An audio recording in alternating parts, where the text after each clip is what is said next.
Olunaku olw'eggulo pulezidenti w'ekibiina ekya National Unity Platform Robert Kyagulanyi Ssentamu yaddusiddwa mu ddwaliro nga biwala ttaka nga kigambibwa nti abasirikale ba poliisi baamukubye amasasi mu kugulu bwe yabadde ava ku mukolo gw'okwebaza ogwategekeddwa munnamateeka w'ekibiina kya National Unity Platform George Musisi nga guno gwabadde Bulindo mu divisioni ey'Ekira. Olwaleero omwogezi wa poliisi mu ggwanga Lusoke Kituuma avuddeyo n'atangaza ku mbeera eyabaddewo olunaku olw'eggulo. Kituuma ayogedde ku butambi obulaga ebyabaddewo n'ategeeza nti tebayinza kusinziira okwo kuvaayo na kyankomeredde nga baakusooka okukola okunoonyereza okwabwe. Acknowledge twalabye akatambi. Olaba akatambi nga Bobi Wine waliwo ekika ekimwetolodde n'okugwa nga agwa wansi nga waliwo n'omuntu akoze eki amusitudde. Naye kiba kizibu nnyo for an officer of my level okujja ogamba nti akatambi ke nalabidde mu ssimu eyo kanisita eyo gondi no. Era statement yange mwagirabye ya yesterday yagambye nti tulina versions bbiri, emu egamba bweti endala egamba bweti, naye ekigenda okutwawula kunoonyereza. Agamba nti bannabyabufuzi basusse okuyisa olugaabi mu biragiro ebibaweebwa poliisi ekiviirako obukuubagano wakati w'enjuyi zombi nga n'ekiddirira byebyo ng'ebyabaddewo eggulo. Tulina okwemulugumyanga poliisi ku ba politicians, especially ba politicians abe mulabye be tubadde tubalaga ku lutimbe wano.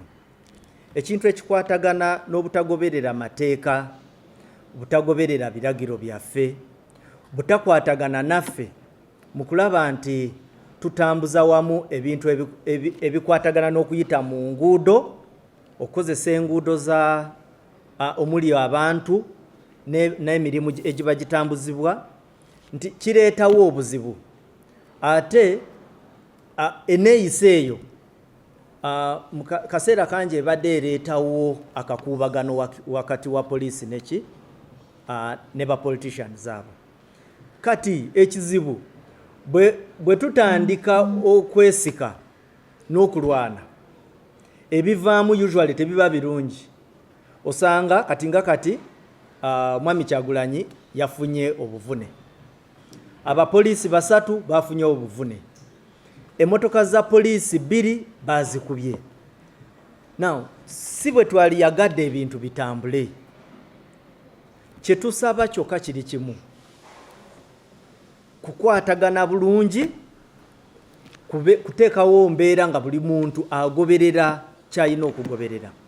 Afande Kituuma alaze obutambi obwakwatiddwa nga bulaga abawagizi ba Kyagulanyi nga bakasukira abasirikale ba poliisi amayinja, wabula ng'agamba nti bino tewali abyogerako. Of stone throwing, now nobody captures that.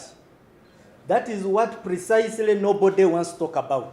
They want police to keep quiet and swallow the accusations. Now we are saying no. No amount of blackmail will allow us and push us into a corner to ignore incidents and tendencies. Amaliriza asuubiza nti baakunoonyereza bazuula ekituufu ku ebyo ebyabaddewo, wabula nga si baakukkiriza kukubwa ku nsoloboto n'okulangibwa obwemage olutatadde. Professionals who are very, very, very, very cognizant and sensitive to those standards. But we have refused to keep quiet in incidents and situations where people want to cover up for their wrong actions and the blackmail of Uganda police.